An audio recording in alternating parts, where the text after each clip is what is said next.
Hadis riwayat Bukhari Muslim dari Abu Sa'id Al-Khudri. Nabi bersabda, "Man nama 'anis salati aw nasiyaha falyusalliha idza dzakaraha wa laysa dzalika kaffaratun illa dzalik."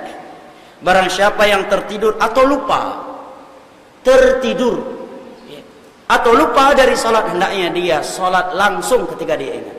Tertidur memang pulang dari safal, ya dia berusaha sebelum tidur ya untuk wudu, ada pada tidur. Qadarullah, bangun subuh lewat jam 8 baru, maka hendaknya dia langsung salat. Ini pernah terjadi di masa Nabi di dalam safar. Dari Anas bin Malik dalam Sahih Muslim, Nabi dan para sahabat semuanya tertidur dalam safar, bangun matahari udah panas.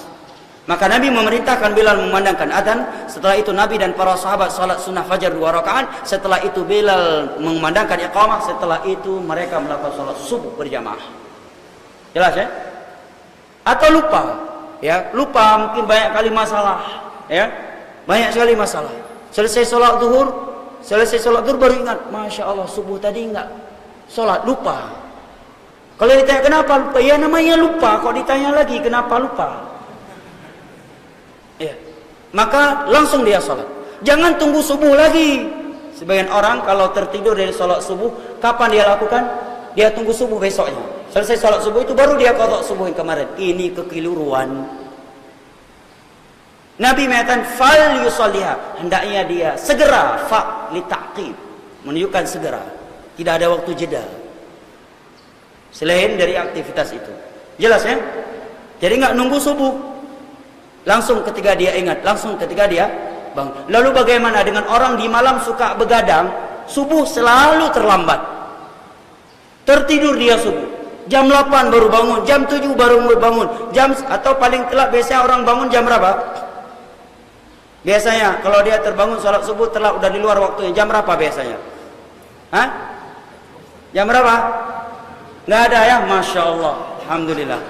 Ya. Kata Syekh Utsaimin, dilihat kalau sukanya memang begadang di malam hari, memang kerjaannya begadang untuk hal yang tidak bermanfaat. Kata beliau, nonton televisi, nongkrong, ya, ngerumpi, nonton bola, memang itu kerjaannya. Maka walaupun dia enggak dia terima, karena dia ada unsur sengaja dari dia.